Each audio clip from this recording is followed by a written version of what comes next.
The stars are right, and that means it's time for another episode of The Whisper in Darkness.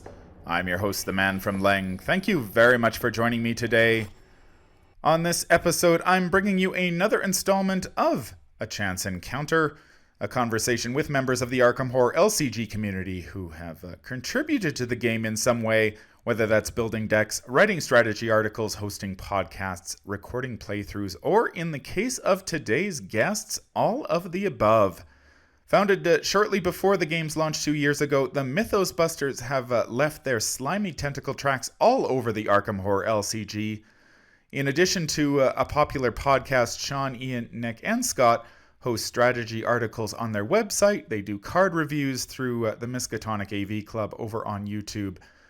Ian does playthroughs on Twitch, and they host an event at Gen Con where they give out plenty of cool swag to the community. These are the guys who inspired me to start my channel dedicated to the Arkham Horror LCG. So I was absolutely thrilled to have the opportunity to sit down with them at Arkham Nights 2018 to discuss the state of the Arkham Horror LCG as it enters its third year. So without further ado, here are the Mythos Busters.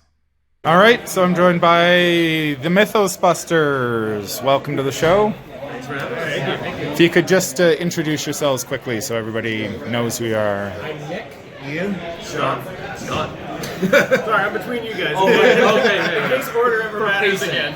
Yes. So Arkham Nights brings the community together, and it seems like as good as any time to assess the state of the game. So where do you think the game stands as we enter its third year? It's death throes. The game is dying? I think it's done. Game's done. Right? That seems about right. I think we've mentioned it a few times where it's getting to the point now where the card pool is just reaching that critical mass, like in a cooperative game, or even the other LCGs, where now you have deck building options. And every deck isn't like half the same. Yeah.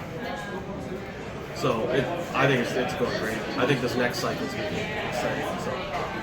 I mean, I feel like the game has just exploded over time with all these new kinds of products they keep creating for it. So I think that's a sign that it's super healthy. Like, I mean, I'm not sure what their expectations were, but I'm pretty sure they exceeded it with how it's been doing in terms of people. Everything sells out whenever it comes out, the novellas and all that. So. Well, with the liberties that they're willing to take, and I say liberties in the nicest way, with kind of the setting, they're able to just put so many different spins on, like even kind of the tropey stuff we expect out of the Arkham files. Like they're able to take Forgotten Age and do weird stuff with it that no one expected. So I think the game's super healthy at this point. I personally, just because I'm a bit of a wimp, could deal with a little bit of a step back on difficulty, but it doesn't really hinder my enjoyment of the game in any meaningful way. Listen to Mythos Busters episode 44 for more on difficulty. So what strengths would you like to see the designers build on as they go forward? I'd like to see more trait-based things, I think.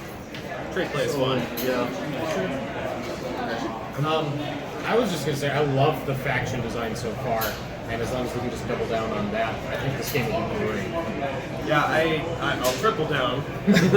Sorry to put the pressure on, but I would just love to see more investigators, because every investigator that comes out with its own rules to kind of play around with the cards that exist and the cards that could exist, I think that just makes the game way more fun, right? Because that's my fun end of it. I'm like full ritualist over here, if we're going to use the old Arkham terms, where playing around with the player card space is just so fun. And every investigator that comes out is like, whoa, now I see cards differently. I was thinking, I'm not going to quadruple that. I was thinking of the scenarios actually. Like one of the strengths of the game is, I think, some of the replayability and how it plays out. Like I'm thinking specifically of Threads of Fate. Like if we have like 5 more scenarios like that, I would be happy. Or City of Archives. Those kind of ones that tell a story as you're going along, I would be happy to see. So the game is also notable for including weaknesses in your deck. Do you see any weaknesses that they should shore up going forward? We need a few more injuries, right? Probably. Like bad back. Yeah. Or missing limbs, like to take slots out. Yeah. That could be cool. Or like you're missing a leg, so you can only move one big Well, and I only say that because we played we played something, we were talking about something that had you get a random injury weakness from the pool. Oh, yeah. And there's only the one right now, which is fine. But, as far as like filling out the weakness pool, that's definitely one place that has some room to grow. We need some extra weaknesses. I think those are the enemies.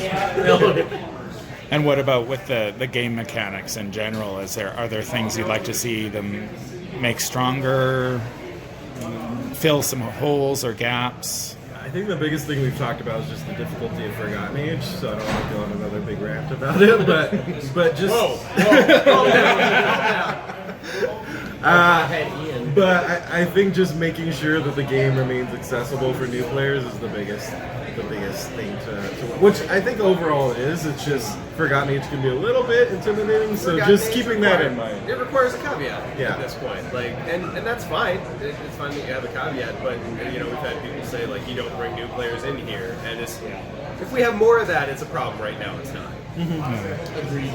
So I know you guys did a whole episode about the difficulty of the game, and I think for one of the first times you actually had a little intro to the scenario, saying little disclaimer saying like, we apologize, we may have been a little too harsh. Now personally I didn't think you were being too harsh, but now that you've had a couple more Mythos packs released since then, and you've had a better chance to look at things, has your position changed at all? Have you... My opinion has softened a lot. I think we were talking about this before. Like the thing with Forgotten Age is, like each campaign has kind of its own thing it does, right? Like its little trick. And Forgotten Age is you just die all the time, right? Yeah. And so you go in expecting the theme is Dark Souls. I'm probably gonna play 3 or 4 investigators in one campaign, right? Like Iron Man, we're gonna have to have 3 backup investigators per player. That's its shtick, and so I've kind of seen. And if indeed that is its shtick, like I will fully reverse on everything I said before. And the only thing that I ever said negatively was if it was an ongoing trend. Like if the shtick of Forgotten Age is just you're gonna die at every step, like no spoilers, but there's a single location in a later Mythos pack that entirely encapsulates the spirit of the campaign. And if that is truly the case, fantastic, I'm fully on board. And no more bad things to say about it. And I think that location, that's what turned it around for me, because I saw that someone spoiled it for me. It was fine. I saw that and I was like, I get it now. It distilled it down to a single sort and of after sound. City of Archives, like City of Archives is by far my favorite City snare now. City of Archives softened me the most. Yeah, City was like a rock polisher. City of Archives into Depths of Yoth, like that turned it around for me. I'm okay if we don't use the term rock polish. Strike that from the list. Episode title. So as the game enters its 4th cycle, they're going to start talk about longevity and balance and stuff like that. And I know Matt had hinted in a designer journal that he was looking at balancing possibly rebalancing a few cards to knock down their power level a little bit. What are your thoughts on the card pool right now? And I know the card pool tends to more build towards individual investigators rather than the classes that are set up. So who could use the help and who's in a good spot? I'm personally of the mind that if a card in a cooperative card game is overpowered, just let people have fun and don't ruin it for everyone else. Let people like things. If you don't like Key of Ease, spelled E-A-S-E, if you don't like Key of Ease, you don't have to play with it. But you know what? Some people really just want a story easy time, and even playing on easy mode doesn't quite get you there sometimes. So just let people have fun. I think the question was about which investigators need help and which ones. No, that's a 2-part question. Oh, 2-part question. No, you're good. I'm with Sean. I mean, yeah. I think there's been a lot of people also still talking about Rex and his stuff. I may have just Forgotten Age just put him in his place. Yeah, well, there's that. I think he's fine. I think Key of Ease is fine. It's very powerful, but it's okay to have like really strong cards. Yeah. And like Sean said, if you don't like them, don't play with them. But also, I like aiming for that, right? Like it's 5 experience, so if you want to place it, that's 10 experience. That's a lot of work you have to go to get that. That's true. Then you have to draw it. Then you have to play it. Like, you know what I mean? So Well, there are just times where you'll have a rough go against the scenario like 3 or 4 times, and like in Lord of the Rings, we're like, screw it, I'm bringing dwarves. yeah, Like, if those things get nerfed, then we don't have that option in Arkham. Like, screw it, I'm bringing Key of Ease. I want that option. My only concern with Key of Ease, and I brought this up in the AV Club episode that we talked about it, but it's just that all it asks of you is to play it, and there's not much skill behind it, because it doesn't ask you to build your deck in a certain way or anything. So I would like it if these big powerful cards like that require a bit more from the player in order to execute them, rather than just buy it and play it. A little more finesse. And Yeah. maybe kind of like this, like the strange solutions. Like you have to get it out. You have to figure it Like out. that, or maybe And then- even if when you play it becomes a question, or like if the board state needs to be in a certain place, just as long as it's looking for more than just, is it in my hand, now is it on table? You know what I mean? You don't just have to windmill slam it off the table. Right, yeah. As far as which investigators could use help, I think Skids is okay. I think it's a perfect idea. I think Lola needs some more stuff. Lola needs help. But I mean, Lola needs everything that comes out that's 0 to 3 is potential helps. help for her. And everything that's she just needs a neutral. bigger card pool. And Lula has gotten some neutral tools Yep. recently, so... yeah, We were the- talking to Mateo. Probably needs a bit of help. Yeah. Because he does have that More bless. bless. He can take bless stuff, but that's custom ammo. So What if a card came out that let you bless other cards? No, that wouldn't work because it's in his deck. The holy water. Yeah, the whole, like, you can sprinkle holy water It on would cards. have to be a permanent. Right. And then you have to treat one you card dip as the one. card in the water. That's already falls apart. So they recently announced the 4th cycle's coming out. So what are you looking forward to that's not Diana Stanley? We talked about this earlier, I'm looking forward to a cycle that takes place almost entirely in Arkham. I'm sure you'll expand at some point, but just the idea of having one city and that's the focus for 5 to 7 or 8 scenarios, I think that's really have exciting. you played Night of the Zealot? Yeah. Personally, I'm a huge fan of the Silver Twilight Lodge as a part of the Mythos, so like exploring that, and I mean, we don't know how it's going to fold. There will probably be like an ancient one involved, but it's cool the idea. It's cool the idea that maybe this is more focused on not mundane things, but like exploring things about the city with regular cultists instead of being necessarily so focused on like one ancient one. Right? And Brown Jenkin. And Brown Jenkin is the Lord ancient one Jenkin. in the cycle.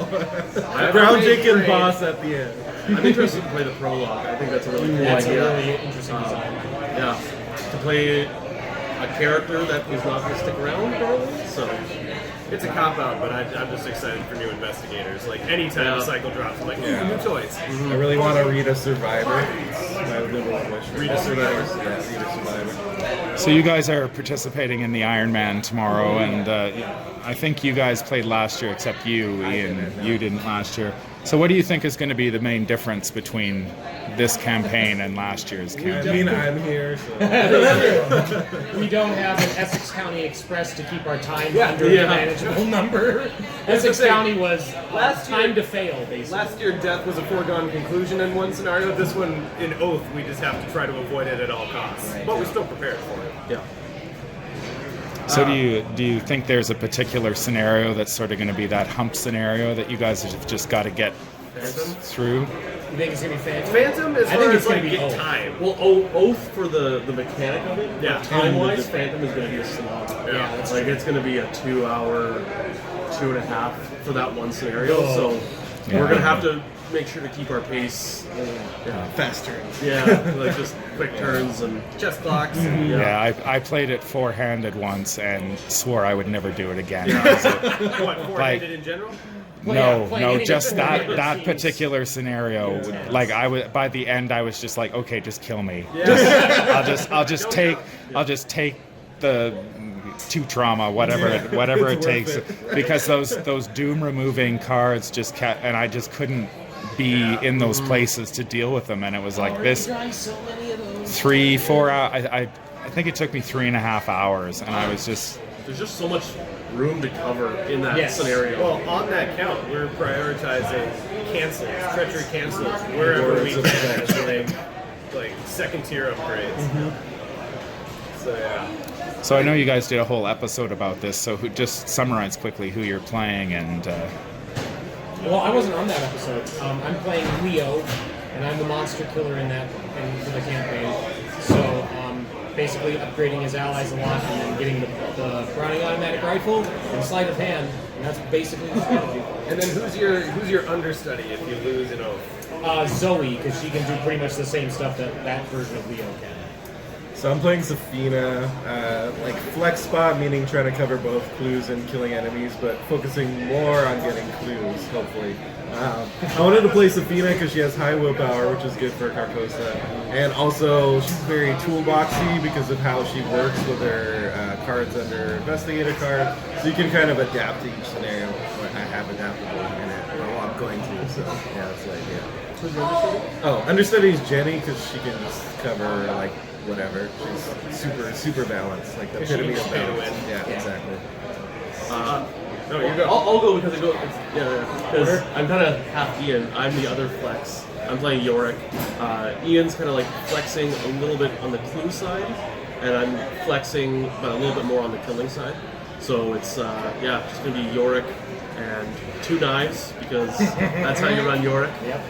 And then my understudy is Roland because he's like in a 4-player game. He's just really good at flex. He's got that good combat, which I'm doing, and then also you can grab a couple clues. Then I'll be playing my gal Daisy, who will be upgrading promptly into higher education and turning the glyphs into the guiding stones. And with Milan getting lots of money, just scooping up lots of clues, hopefully putting Rex to shame. Mm-hmm. And as a result, if higher education gets nerfed, I'm sorry. But Your understudy? and my understudy is Rex because then Why not? Because Rex. And I believe you said Rage Rex. Rage Because you'll be Rex. so pissed. You're like, fine, Rex. Yes, you need that moment. Yeah. Don't nerf Rex, please. So what do you think finishing is going to hinge on? I think timing. I'm not going to is say good. winning, just Yeah. getting to it. Finishing is winning. That's the Finishing is motto winning this year. time. I think time is against us more this year than it was last year, and I think that's going to be our biggest hurdle overall. And I think too, like, if we bomb on Oath and we all 4 go Yeah. for our understudies, then we have an issue, Even if right? 2 of us do, it's going to be hard. If one of us does, that's okay. But like to lose all that progress in one scenario and basically start a new, Mostly fresh. Yeah, like a level 5 deck. So I think Oath is going to be the pressure point. And I also think that regardless, even if we do swimmingly up to Las Carcosa, that scenario Dim is... Carcosa. Sorry, Dim Carcosa. That scenario is just a beast. So Yeah. even if we're flying through the rest of the campaign, that last scenario could still hurt stuff. Yeah. It's a backbreaker. Basically, Unspeakable Oath and Dim Carcosa are like the 2 pivot points of the whole campaign, so if we do well on those, we should be okay. If we do well on Jim Carcosa, Yeah. we're doing You know the final But we won't know scenario. until then. Right, yeah. But we really won't, because we could be doing well the whole...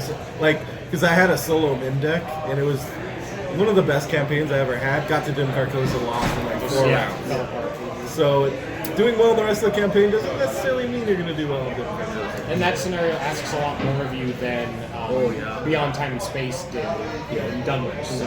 Yeah, that happened to me on Black Stars Rise, where I started and the game was over in about 10 minutes. I was like, well, that was a...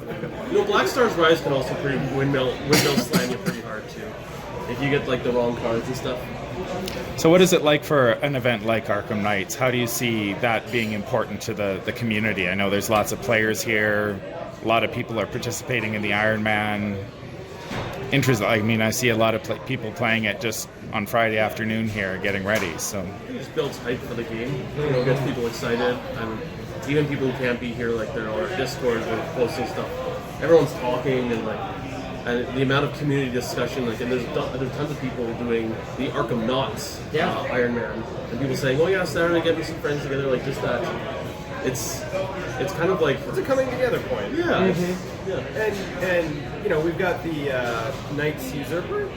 Yes. The Knights Usurper coming out here tonight, and that's kind of a focal point for everyone to get together and plan things. But beyond that, Arkham Knights is kind of loosey-goosey. So it just kind of came together that one year Scott was like, hey, let's pound it out.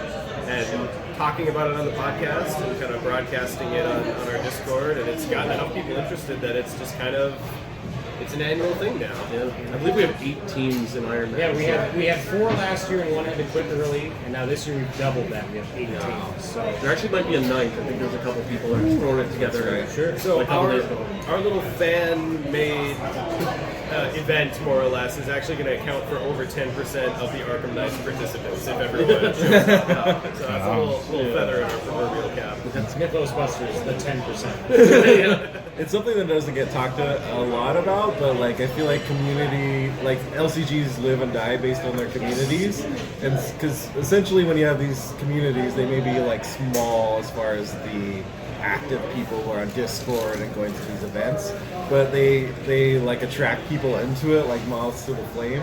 And so if you have a really thriving community at something like Arkham Knights, it brings more and more players in over time. So something definitely FFG and other companies always need to be careful about, like spending time into it because they're getting something back out of it.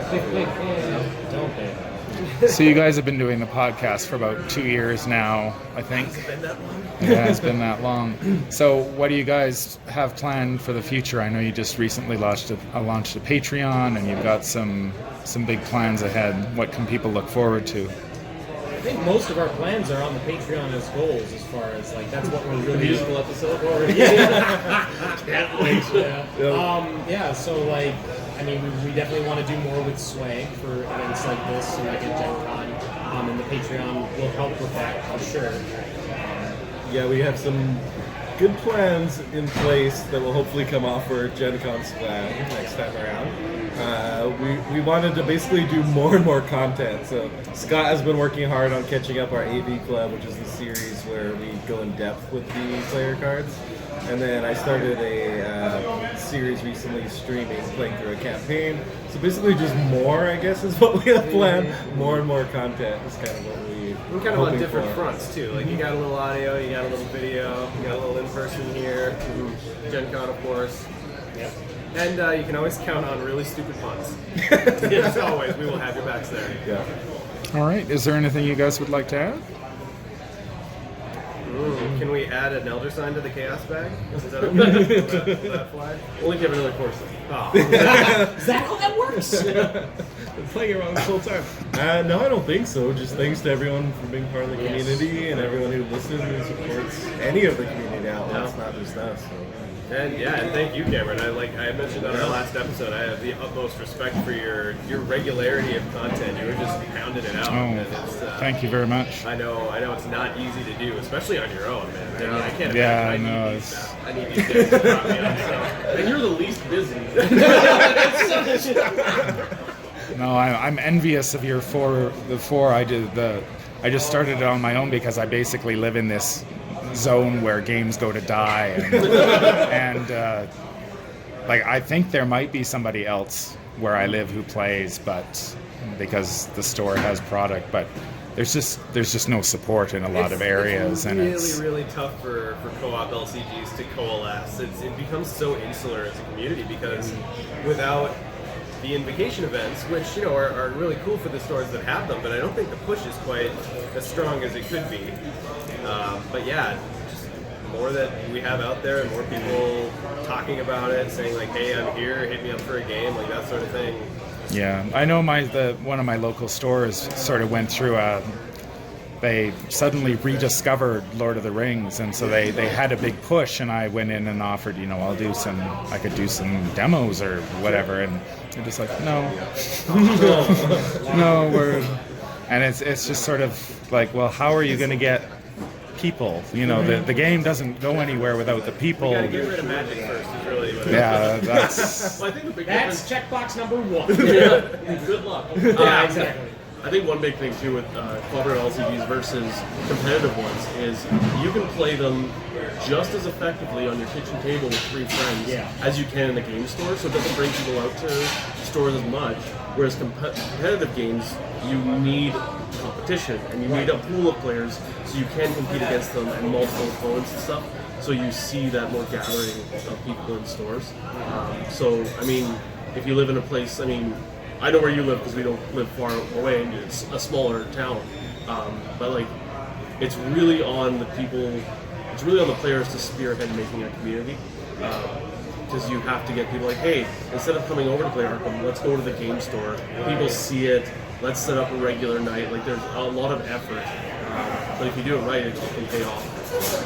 I also think on that count, just always be willing to, if you got a person who comes up, in a game store, you've got a game out, you let somebody sidles up next to your table and takes a look.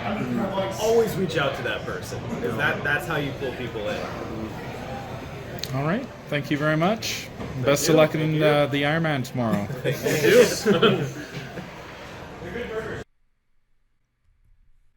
Thanks again to Sean, Ian, Nick, and Scott for taking some time to appear on the show.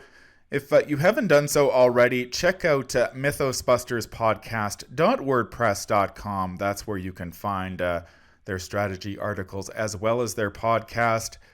Mythos Busters also recently launched a Patreon, which you can find at www.patreon.com/mythosbusters.